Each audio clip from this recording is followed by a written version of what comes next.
அரசு திட்டத்துல என்ன திட்டம் பார்க்க போறோம் அப்படின்னா, புது வாழ்வு திட்டம். பெண்களுக்கு அதிகாரம் மற்றும் வறுமை குறைப்பு திட்டம் தான் இந்த திட்டம். இது 2005ல தொடங்கப்பட்ட திட்டம். சரிங்களா? உலக வங்கி வந்து இதுக்கு நமக்கு நிதி உதவி கொடுக்குது. திட்டத்துக்கான செலவு எவ்வளவு அப்படின்னா, 1667 கோடி ரூபாயா இருக்கு. சரிங்களா? இது 26 மாவட்டங்கள்ல வந்து செயல்படுத்தப்படுது. மலிவு கடன்களுக்கான அணுகலை எளிதாக்குதல், வாழ்வாதாரத்தை மேம்படுத்த சந்தை இணைப்புகளை உருவாக்குதல், திறன் பயிற்சி மற்றும் வேலைவாய்ப்பு திட்டங்களை செயல்படுத்துதல். இதுதான் இந்த புது வாழ்வு திட்டத்துக்கான முக்கியமான நோக்கமா இருக்கு. சரிங்களா? இந்த திட்டம் எப்ப தொடங்கப்படுது அப்படின்னா 2005ல கலைஞரோட பீரியட்லயே தொடங்கப்பட்டிருக்கு.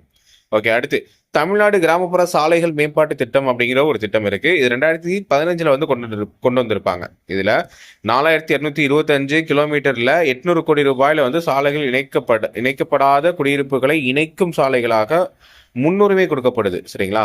இணைக்கப்படாத குடியிருப்புகளுக்கு இணைக்கக்கூடிய சாலைகளுக்கு வந்து முன்னுரிமை கொடுக்கப்படுதா சொல்லியிருக்காங்க. தமிழ்நாடு கிராமப்புற சாலை மேம்பாட்டு திட்டம். சரிங்களா? இந்த 2 திட்டமும் முக்கியமான திட்டம். இந்த 2 திட்டத்தையும் ஞாபகம் வச்சுக்கோங்க. தேங்க்யூ.